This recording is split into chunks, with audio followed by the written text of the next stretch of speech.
네, 반갑습니다. 장종료 시장점검입니다. 네, 코스피 지수 하락 마감입니다. 네, 계속 약세 흐름을 보이고 있고 이제 2600선 아래로 내려왔는데 이런 자리들이 보통 좀 편한 자리가 아닐까 싶습니다. 왜냐하면 여기서는 끊임없이 증명을 해야 됩니다. 보통 시장에서 무리다라고 아니면 과거 통계를 볼 때 힘들다라고 판단되는 그런 자리에서는 보통 그 위에 있을 때는 끊임없이 시장에서 이게 맞는 것인지 증명을 해야 되고 그러다 보면 약간의 이슈만 있어도 재미가 없는 그런 상태가 되게 됩니다. 예, 그래서 코스피가 2600선 아래 내려온 건 좀 신경을 쓴다는 측면에서는 괜찮은 부분이 아닌가 싶고, 예, 뭐 기술적인 분석이 예전에 비해서 많이 퇴화가 됐고 또 어떤 확률적인 부분으로 볼 때 더 이상 이제 분석의 지표로 사용하기가 조금 어렵지 않냐 이런 생각까지 들기는 하지만 예, 그래도 뭐 이게 뜬금없는 자리보다는 이동평균선이 밴드랑 겹치는 밴드 경계선이랑 겹치는 이런 자리가 어떤 지지의 어떤 역할을 할 것이다. 물론 개별 종목이 아니라 개별 종목의 합산인 지수라서 또 다르지만 오히려 그런 부분들이 예, 다양한 종목들의 어떤 에너지를 잘 반영을 할 거기 때문에 예, 하방은 이 정도. 그리고 매물대가 있는 여기서 다시 뭐 이걸 깨고 내려온다 하더라도 2500선의 어떤 또 지지력이 강해서 그런 부분들도 고려하면 상방 하방 다 막혀 있는 예, 계속 재미없는 흐름이 이어질 것 같습니다. 지수 차원에서는. 물론 이 개별 종목들은 굉장히 또 좋은 예, 에너지를 보여주고 있습니다. 예, 그리고 요거를 한번 요거를 보면 예, 7777 감사합니다. 예. 뭔가 이제 좋은 기운이 들어오지 않을까 뭐 요런 생각을 하게 되는데 어 댓글 확인하도록 하겠습니다. 네, 감사합니다. 이제 이번 태풍 오고 나면 더위가 한풀 꺾이지 않을까 생각이 드는데 아우 너무 덥습니다, 올해. 비도 많이 왔고 이 괴상한 흐름을 연출을 하고 있습니다. 네, 감사합니다. 네, 감사합니다.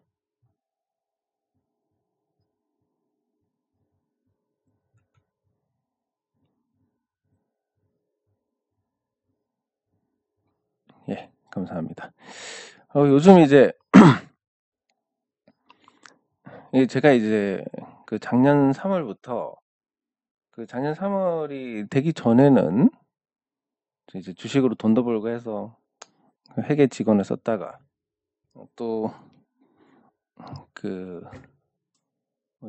또 어떻게 될지 모르니까 제가 회계 업무를 직접 하고 있는데 그래서 이제 그 과거에 이제 회계 담당하시던 상장회사 회계 담당하시는 분을 지난주 금요일에 만나 뵐 일이 있어가지고 만나서 회계 일을 할 때 어떤 부분이 제일 스트레스냐 그랬더니 숫자 하나 틀리는 거 그 다 찾아야 되니까 그래서 예, 그런 부분들이 저도 좀 공감을 하게 되는데 이게 뭐 자료 요청 같은 게 들어오면 예, 그때그때 정리를 해 놓으면 그거 바로 주면 되니까 문제가 없는데 정리한 건 또 요구를 안 하고 깜빡하고 빠뜨렸다든지 이런 거를 또 막 요구를 합니다.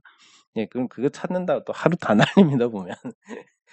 예, 그런 일을 겪으면서 이번에 또 한 단계 더 예, 제가 올라섰다고 판단을 하는데 그 뭔가 이 좀 적응을 하는 것 같습니다.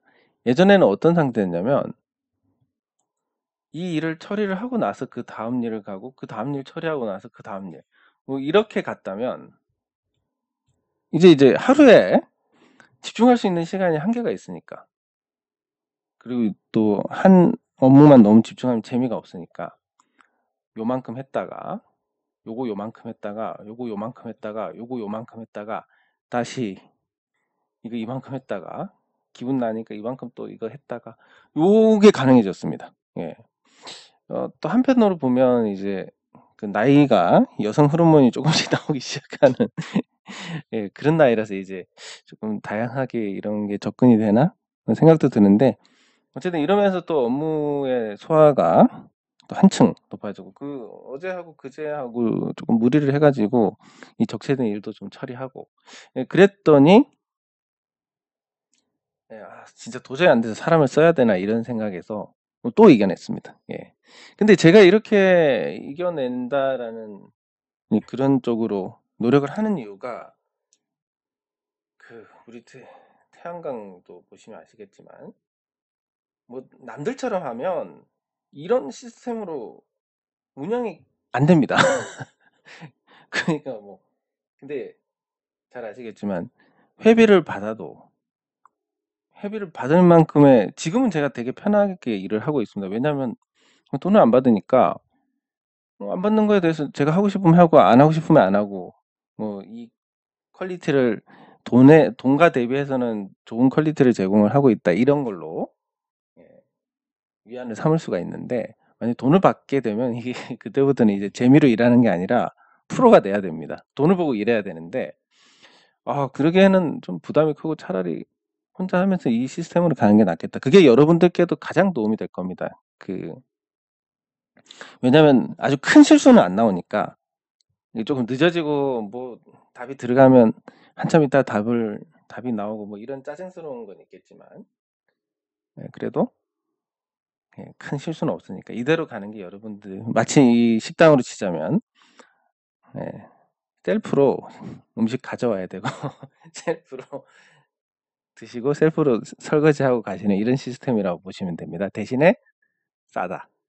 예 그래서 제 주변에 이제 태양광 관련해서 말씀을 많이 드리는데 이 수익이 가능하냐?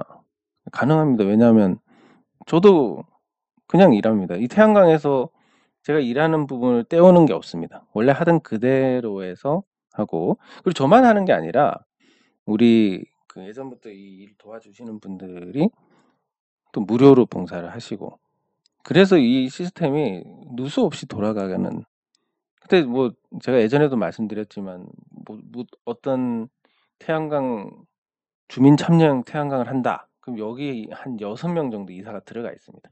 이분들 월급으로 쪽쪽쪽쪽 다 빨아먹고 나머지만 배분하니까 수익률이 10% 됩니다. 물론 이 10%도 굉장히 훌륭한 수익률이긴 하지만 이게 없다면 지금 우리는 이게 하나도 없는 구조고 예 그러다 보니까 24% 정도 나오게 됩니다. 예 그래서 저는 이런 시스템으로 갈 수 있느냐 없느냐 계속 기로에 서 있습니다. 저 보건 수준으로 이제 업무가 밀려드는데 그래도 많은 분들이 그 배려를 하고 그래서 뭐 2번 질문할 거 1번 하시고 뭐 이러다 보니까 예 아주 또 좋은 상황이 만들어지고 그 관리하는 인력에 비해서는 업무가 적은 그래서 혼자 이렇게 하고 나머지 분들 무료 봉사로 채워질 수 있는 이런 시스템이 되니까 요거 잘 우리가 가져가면 경제적 자유인이 되는 것은 물론 주식 투자에도 굉장히 도움이 될 겁니다. 매달 현금이 어느 정도 들어오는 상태로 주식 투자를 하는 거랑 있는 거 없는 거 다 긁어 가지고 이번 달 카드값 내는 것까지 주식에 밀어 넣는 거랑 심리가 다르기 때문에 예 그래서 여러분들 투자에도 굉장히 도움이 될 거고 그래서 제가 언젠가는 이렇게 하는 일들이 여러분들께 굉장히 큰 도움이 되지 않을까 하는 그런 희망을 갖고 하고 있습니다. 예 잘 될 것 같습니다. 자 그럼 오늘은 이제 그 태양광과 관련해서 국제 유가를 살펴볼 텐데 제가 그리던 그림이 나오고 있습니다. 예 뭐냐면 현재 이제 상황이 이렇습니다. 그 원달러 환율을 보면 조금씩 이제 원달러 환율이 또 다시 1,300원대가 됐습니다. 이 1,300원대가 된 이유는 조금 안정이 될까 하다가 다시 올라간 건 미국이 금리 인상을 했기 때문이고 앞으로 또 인상을 할 거다. 그리고 이 배경에는 뭐가 있냐면 미국이 부채 한도를 상향을 하면서 국채를 대량으로 찍어내야 되는 상황입니다. 6월부터 5월 말부터 8월 말까지. 그러면 실질적으로 이제 5월 말에 이런 국채 발행이 많아졌느냐 하면 아니고 6월에도 그닥 많지 않았습니다. 7월에는 아직 확인이 안 되는데 그렇게 많지 않았을 것 같습니다. 그럼 8월에 미국 국채가 대규모 발행을 하게 된다. 이게 어떤 영향을 줄 것인지에 대해서 고민을 해야 되는데, 일단 좀 실물 자산을 자극을 하는 쪽으로 가지 않을까 싶습니다. 왜냐하면 시중에 있는 돈이 미국 국채로 가지만 미국 국채가 다시 시중에 들어올 가능성이 크고, 그런 구도로 봤을 때는 그 한국 증시나 어떤 채권 시장에 있는 자금이 미국으로 갈 가능성이 높고, 왜냐하면 지금도 한 4% 정도 됩니다. 미국으로 가고, 그렇게 하면서 이제 유동성이 빠지면서 원화가 약세가 조금 더 이어지지 않을까. 이걸 선제적으로 반영하고 8월 말까지 약세의 지수가 또 조정을 받으면 더더욱 지수하고 또 이 디커플링이 나오니까, 네, 이런 걸 고려했을 때 원화 약세가 어느 정도 진행이 될 것이다 라는 거 하나. 그리고 국제유가가 상승을 하고 있습니다. 저는 이전만 하더라도, 태양광을 하기 전만 하더라도 국제유가 상승하면 짜증이 났는데, 전기차로 바꾸고 이 태양광까지 하니까 국제유가가 오르니까 아주 흐뭇합니다. 지금 유류비가 제가 있는 동네가 이제 1675원 정도 하는 것 같고, 휘발유가. 네, 그리고 태양광 S&P도 140원대에서 150원대로 올랐고, REC도 73,000원에서 지금 74,000원대로 올랐습니다. 이거 아마 그 아리백이 본격적으로 되는 2025년에는 10만 원 정도 할 것 같습니다. 그리고 개통 여유 용량이 없어서 태양광 사업을 그때는 하고 싶어도 못하는 상황이 발생하지 않을까. 그러면 미리 확보한 선로가 돈이 되는 세상이 열리지 않을까. 예. 그러면 단순히 이제 태양광 수익뿐만이 아니라 그 권리나 이런 부분까지 전반적으로 이런 그 가치가 확대가 되면, 여러분들 태양광으로 제가 말씀드린 우리가 그 일체 비용 안 들어가게 해서 24%를 만들어 놨는데, 여기서 아까 말씀드린 REC가 오르고 S&P 국제유가 올라서 오르면 30%, 와, 이 30%가 어떤 의미냐면 1년에 30%씩 그 40년간 유지하면 워렌 버핏입니다. 복리 계산해 보시면, 물론 이제 태양광은 계산이 조금 다르긴 하지만 1년에 30%, 만약에 유가가 오르고 해서 30%다라고 하면, 자, 우리가 태양광 투자원금 1,550만 원이라고 하겠습니다. 50만 원. 예, 그리고 그 연은 안 나오니까 20년이고 목표 수익률이 30%다. 이걸 이제 재투자를 한다는 계산으로 가면, 예.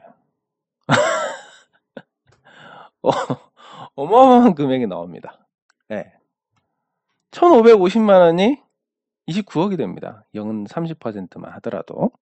이걸 재투자, 계속 태양광과 같은 쪽에 재투자를 한다면, 예, 그렇기 때문에 제가 말씀드린 경제적 자유인이 되는 설명, 우리 메인 동영상에 있는 거, 하나 투자하고 5년 있다가 하나 더 생기고, 2개에서 같이 나오니까 2.5년에 하나 더 생기고, 3개에서 나오니까 4개에서 나오니까 어때 해가지고 20년 후에는 10배로, 태양광 발전소 10배로 가 있을 것이다.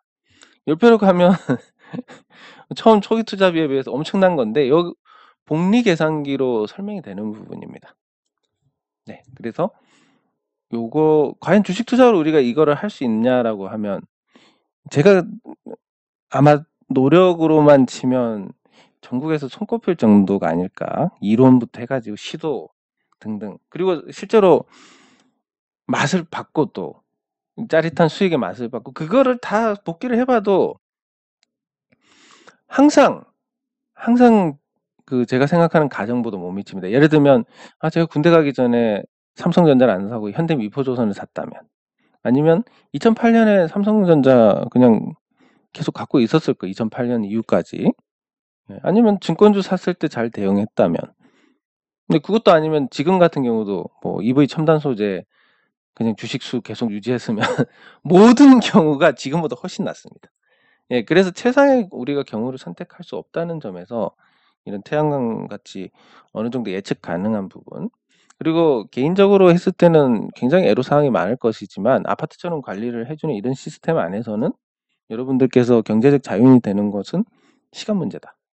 네, 그래서 유가가 오르고 유가가 그러면 어떻게 계속 오를 것이냐라고 했는데 아마 그렇게 될 것 같습니다. 왜냐하면 지금 유가가 오르는 게 산유국들이 유가 조금만 내리면 이제 감산을 해버립니다. 그리고 이게 굉장히 잘 먹힙니다.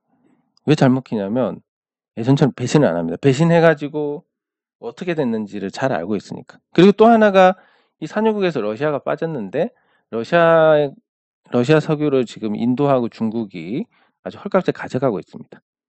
예, 그 외의 시장은 없기 때문에 나머지 시장에서 러시아가 없는 시장은 오펙의 단결력이 더욱더 부각이 되고 그러면 국제유가가 다시 $100 정도까지 올라가지 않을까. 그 국제유가가 $100 가면 미국이 추가 금리 인상을 할 가능성이 커지게 됩니다. 이런 환경에서 한국이 금리 인상을 하지 않고 버티는 것까지는 가능하겠지만 금리 인하는 안 될 것이고 금리 인하가 안 된다고 했을 때 부동산이든 뭐 주식이든 크게 기대할 부분이 없어지게 됩니다. 이런 구조를 생각했을 때는 여기 뭐 태양광밖에 없다. 이런 결론으로 가게 됩니다. 자, 그러면 예, 개별 종목으로 가서 오늘 저 초전도 관련주들 올라 버렸는데 초전도체 관련주들 요거에 대해서 이 현상을 놓고 한번 자 우리가 냉정하게 따져야 됩니다. 물론 이 주가는 그렇습니다. 주가는 이 시점부터 뭔가 이미 작업을 하고 있었던 것 같고 매집도 하고 예, 강력하게 거래량을 터뜨리는 주가가 올라가고 오늘 같은 날 무너지면 끝장나기 때문에 오늘 있는 돈 없는 돈 다 퍼부어가지고 시세를 유지를 했습니다. 자, 이런 상태에서의 현상, 그러니까 주가를 움직이는 쪽에서 이렇게 했다라는 것을 보면 어쨌든 시세를 움직이는 쪽이 있다. 이 목적이 무엇이냐라고 생각을 해야 되고 그 목적이 무엇이든 두 가지에 걸리게 됩니다. 또는 1조에 걸린다는 얘기는 시가총액이 1조 원이 넘어가면 그때부터는 아무리 돈으로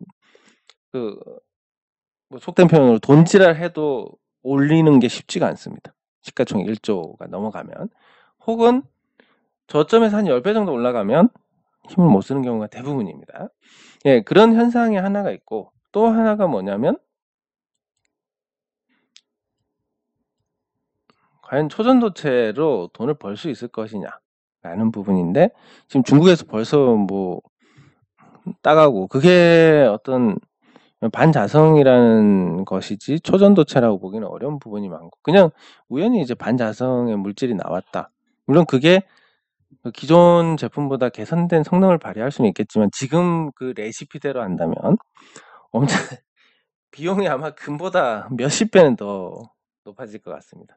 그런 상태로 과연 산업에 쓸 수 있을 것이냐 이게 실용 측면에서 아닐 것이다라는 관점.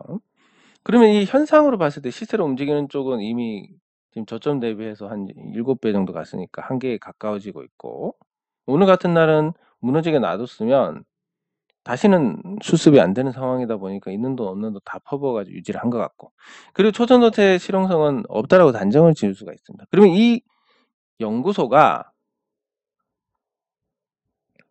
연구개발 역량이 뛰어나냐? 예, 그것도 아니라고 봅니다. 한 분야에 뭐 앞에 있던 교수님 거 받아가지고 지금 그 이론에서 뭐 크게 발전된 것도 없고 그것만 하고 있고 앞으로 뭐 이 사람들의 역량이 굉장히 뛰어나서 다른 연구개발을 통해서 계속 뭔가 세상에 이슈를 남길 수 있을 것이냐? 없습니다. 그럼 결국은 이제 이 결론은 미래가 없는 거에서 돈으로 개인 투자자들에게 물량을 떠넘기겠다라는 관점. 일단 요 과정에서 굉장히 많은 주식들이 시세를 주도하는 쪽에 흡수가 된 것 같습니다. 그럼 이제 아까 말씀드린 10배를 채우려면 한 2만 원 가야 되고 아니면 그 10배를 못 채우고 무너지면 시가총액 1조가 돼야 되는데 시가총액 1조가 되려면 한 4만 원 정도 돼야 됩니다. 2만 원이든 4만 원이든 어쨌든 많은 물량을 가져갔기 때문에 가능할 수도 있는데 이게 어떤 특징을 가지게 되냐면 그렇다면 내가 한번 사봐야지 하는 순간 누군가 사줄 사람이 있으니까 물량 던져주고 감사합니다 하고 가면 됩니다. 어떤 물량입니까? 여기서 샀던 물량. 예, 그래서 요 현상을 보고 있으면 기대할 부분이 전혀 없다라는 거. 근데 쟤들이 오늘 같은 날 많이 쓸어 담았으니까 앞으로 주가 올리기가 더 쉽지 않냐, 더 올라갈 수 있지 않냐. 맞습니다만 우리가 큰돈이 들어가면 올려주겠습니까? 자선 사업가도 아니고. 예, 그런 관점에서 본다면 아무 의미가 없는, 100만 원 정도 투자를 하겠다라고 하면 당연히 의미가 있지만 큰돈이 들어가면 흐름이 바뀌는데 무슨 의미가 있겠습니까? 예, 그래서 그런 관점에서 보시면 될 것 같고, 그러면 이런 초전도체 현상, 아직까지 에너지는 남아있는 상태고 2차 전지는 확실히 죽은 상태고, 예, 다만 이제 에코프로그램이 50% 자리까지 왔는데 여기서 이제 기술적 반등을 할 것이냐 아니면 그대로 죽어버릴 것이냐에 대한 관점. 힘있게 올랐기 때문에 기술적 반등은 하겠지만 여기 거래량 보시면 고점에서 거래량이 터지고 아주 정석적으로 잘 털고 나갔습니다. 그래서 뭐 기술적 반등도 그렇게 강하지는 않을 것 같은, 예, 생각을 가져봅니다. 네, 그리고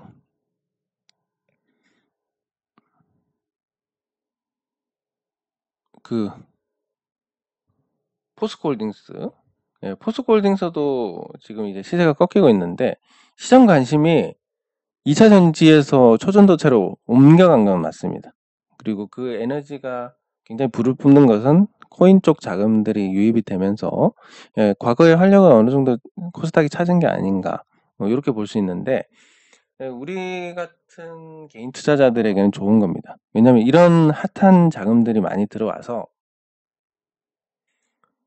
이슈가 되고 이런 게 즉각 시장에서 반응이 나온다라고 한다면 우리가 저가에 사서 보유하고 있는 종목들도 그런 관심을 받고 또 주가가 오를 만한 그런 일들이 많아지게 됩니다. 그래서 긍정적으로 볼 수 있는 부분이고, 예, 그리고 하반기에 긍정적으로 볼 수 있는 반도체 쪽 삼성전자를 보면, 예, 삼성전자가 7만 원대에서 무게를 이기지 못하고 지금 흘러내리는 모습입니다. 예, 삼성전자가 이제 실적이 개선이 될 가능성이 높지만 2분기 실적이 1분기하고 비슷한 수준에 머물렀고, 이대로 가면 이제 시가총액 6조 원 정도인데 삼성전자가 과연 배당을 유지를 할 수 있을 것이냐에 대한 부분. 배당을 만약에 유지한다 하더라도 그 유보금에서 나가는 거라고 보면 이익잉여금에서, 예, 그리고 그 잉여 현금 흐름에서 나가는 걸로 봤을 때는 당장은 큰 타격이 없겠지만 번 거보다 많이 배당을 줬다라는 측면에서는 부정적인 시각을 벗어나기 어려울 것 같습니다. 그리고 작년에 300조를 찍었던 매출이 올해 한 10% 이상 매출이 감소를 할 건데, 이 매출이 이렇게 감소를 하는 기업이 뭐 물론 이제 반도체 가격에 영향을 크게 받겠지만 매출이 감소하는 기업이 과연 프리미엄을 받을 수 있느냐라는 또 그런 관점에서 본다면 삼성전자의 주가가 하반기에 반도체에 관심을 받더라도 쉽게 갈지 못할 것이다. 근데 그런 게 지금 자동차 현대차도 보면 지금 똑같은 현상들이 나오고 있습니다. 대형주들이 빠지고 그 자금들이 핫한 테마 쪽으로 계속 빨려나가고 있기 때문에, 그리고 또 하나가 미국 국채의 새마을금고까지 더해가지고 새마을금고가 지금 7.7% 정기 적금을 출시했고 이틀 만에 완판을 했습니다. 이걸로 이제 새마을금고 위기는 싹 사라졌습니다. 예, 그러면 이 7.7%의 정기 적금을 내놓은 요 손익 계산을 보면 이미 앞에 이 뱅크런 우려가 있었습니다. 새마을금고 위험해지는 거 아니냐. 덕분에 새마을금고만 돈 벌었습니다. 이거 예금 해지하면 뭐 거의 쥐꼬리만 줍니다.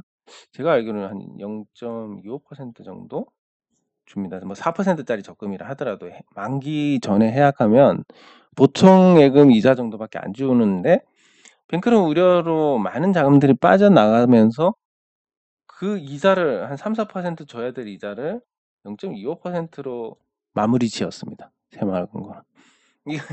이거만 해도 엄청난 이익입니다. 여기 하나 더 해가지고 7.7%짜리 판매를 했습니다. 이건 지금 채권 시장 동향을 봤을 때 역마진이 납니다. 은행채 발행해서도 안 되고 뭐 다른 투자로 7.7% 수익 내기가 쉽지 않습니다. 물론 저한테 주면 당연히 내줄 수 있지만 뭐 줄 리도 없고. 예, 그러면 이거 어떻게 계산을 하면 되냐면 7.7%가 보통 정기예금이 한 50% 정도, 그리고 정기 적금의 한 70% 정도 해지를 합니다. 근데 이 70%는 사실 제가 봤을 때 과소한 것 같고, 제 주변에 적금 들어서 만기까지 들고 있는 사람은 제가 단 한 번도 못 봤습니다. 예, 물론 이제 저는 주식하니까 적금을 드는 분들이 많지 않기는 하지만, 자, 그러니까 이게 결국은 7.7% 짜리가 0.25% 짜리가 된다. 3개 중에 2개가. 자, 그러면 실제 다 섞어 보면 7.7, 0.25, 0.25 이렇게 해 가지고 8.2 나누기 3 하면 한 3%도 안 되는. 그러면 요즘 시장에서 자금 조달하는 은행채가 거의 4%에 가까운 상태니까 3% 정도의 자금 조달했다 그러면 나쁜 게 아닙니다.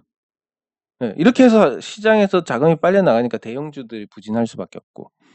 네, 그리고 미국 국채도 지금 한꺼번에 많은 양을 발행을 해야 되기 때문에 금리를 올릴 수밖에 없을 겁니다. 그리고 현재 미국 국채 수익률이 4% 정도 되는데 그거보다 높아질 가능성이 있다라는 거. 그러면 여기 빠지고 저기 빠지고 유동성이 빠지니까 대형주들이 부진하고, 그 빠진 유동성 중에 일부는 핫한 자금으로 테마성 쪽으로 흘러 들어가고, 나머지는 이제 시중에 이렇게 자금이 유동성이 뺏기게 되는 이런 모습들을 볼 수가 있는데, 예, 그런 과정들 속에서 8월이 약세로 마무리되지 않을까. 옛날처럼 계속 그래 왔던 것처럼 그렇게 예상을 해볼 수가 있겠습니다. 예, 장 종료 시장 점검은 여기서 마치도록 하겠습니다. 수고하셨습니다.